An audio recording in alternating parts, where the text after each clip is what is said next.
Dope Bear Mayhem. Does it live up to the powder-fueled absurdity of its name, or does it bite off more limbs than it can chew?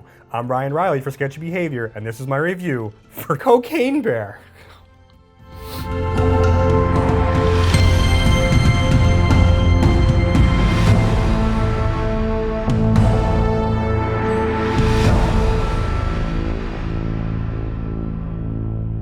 Cocaine Bear, the story of a large hairy gay man who comes across a bag of cocaine. The other Cocaine Bear. Well, that's less entertaining, but fine. Cocaine Bear, loosely based on a true story and directed by Elizabeth Banks, is the story of a shipment of cocaine gone awry, leaving it scattered throughout a forest. And in that forest, there's a bear. Bear likes cocaine. Bear does not like people who can't give him more cocaine. And that is the plot. The movie's fun, funny, and brutally bloody, but not necessarily as engaging as it could have been. While I did have a lot of fun with the movie, it kind of left me wanting for a little more, because there's a lot of setup in the first act that falls completely flat for me. Before these people come together, there's a lot of shit that happens separately that was not very funny. Wasn't entertaining, wasn't engaging, and that's a little bit of my problem with the movie, is that some of the humor falls very flat, and some of it just flat out doesn't work. However, there are some great instances that show promise for the movie moving forward. And for me, that was the introduction of Alden Ehrenreich and O'Shea Jackson Jr., who have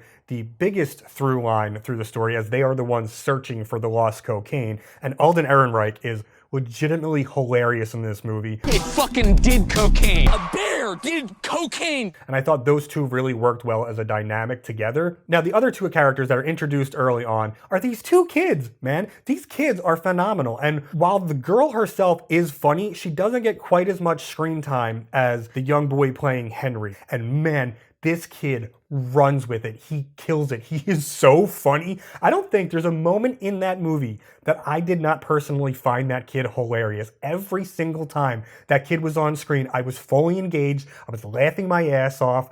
Might be the only character I actually cared about, because the performer was brilliant. I loved everything this kid was doing. I mean, there is just some hilarious shit that comes out of this kid's mouth. It was a bear. A bear? It was far. For me, as great as Alden Ehrenreich is, and as funny as the bear is, this kid's performance was what kept me engaged throughout the entire film, and it was the only character that I really locked on to. At a certain point, there's a pair of paramedics, and the one paramedic is absolutely hilarious. I think they're both funny, but this guy steals the damn show, and I think he was an absolute benefit to this movie. For me, that scene was like the second funniest overall sequence in the movie. Now, there is a scene halfway through this movie that is so goddamn funny, I was doubled over cackling hysterically, so hard that it hurt. This scene was hysterical. However, that is the funniest scene in the film, and the rest of the film never really quite rises to that amount of hilarity, nor do I think it's as consistently funny as it should be. Now, there are a couple scenes with effective uses of suspense, and even when they do use those suspense elements, it's kind of ridiculous the way they do it. So like, you have a bear on cocaine, but yet it's still somehow like in stealth mode, moving around, and it sneaks up on someone and just kind of like grabs them and pulls them into the bushes, and it's like,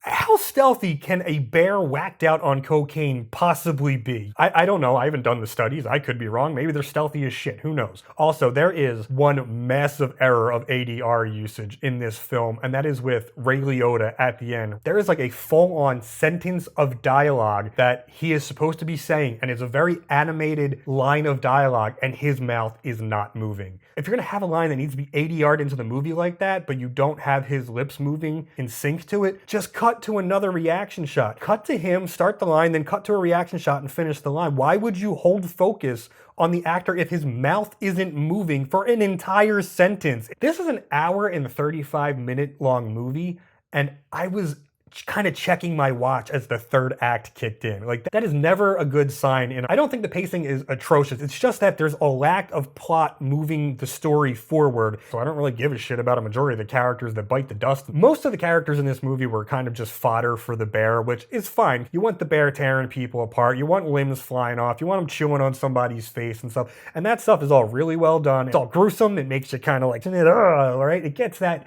visceral reaction out of the viewer. But you need a plot to move the story forward other than just these two guys looking for the cocaine. It's not enough of a plot to keep the momentum moving, and I think that's my problem with it. I was kind of just biding my time from comedy bit to comedy bit at a certain point, which is, I guess, sort of what I was expecting going into Cocaine Bear, but the movie is neither consistently funny enough nor consistently engaging enough to keep me thoroughly engaged in the entire film. So it very much did feel like I was just waiting for something funny or gruesome to happen again. So I guess you could say that's a bit of a disappointment for me. I guess I was going in expecting something slightly more absurd, something a little more consistently funny than what I got, but that is not to say that I didn't have a good time. Overall, I really enjoyed myself watching this movie. I had a lot of fun. I wish it could have been a little bit better, a little more cohesive, a little more coherent, but what I got was a pretty good, fun time at the movie theater watching a comedy horror flick. And really, what should I have expected walking into a movie called Cocaine Bear, right? Kind of on me for being disappointed in the first place, because I got exactly what they were trying to sell me, maybe just not to the level of being consistently funny as I was hoping for. So, who would I recommend Cocaine Bear to? Well, for one, stoners and anybody who likes to get intoxicated when they go to the movie theater, and you just have a really fun time with an absurd premise that happens to be even more absurdly based on a true story. I think it's quite good as a comedy horror. I think it's got plenty of issues, but I think the fun that you have with this film ultimately outweighs any kind of filmmaking criticism that I'm going to sit here and nitpick at. I mean, look, do you really need recommendations? It's called Cocaine Bear. If the idea and concept of a bear fueled on cocaine, tearing the shit out of people, entertains you, go see the movie. I think you're going to have a good time. And if you don't, it's 90 minutes of your life. You'll be fine.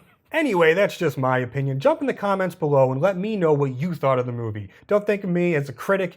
I'm just your local video guy store looking to chat with other movie lovers about movies we loved or didn't. I'm Ryan Raleigh for Sketchy Behavior. Thank you so much for watching this review, and until next time, keep it sketchy. Out of its mind. Oh man, you fucked.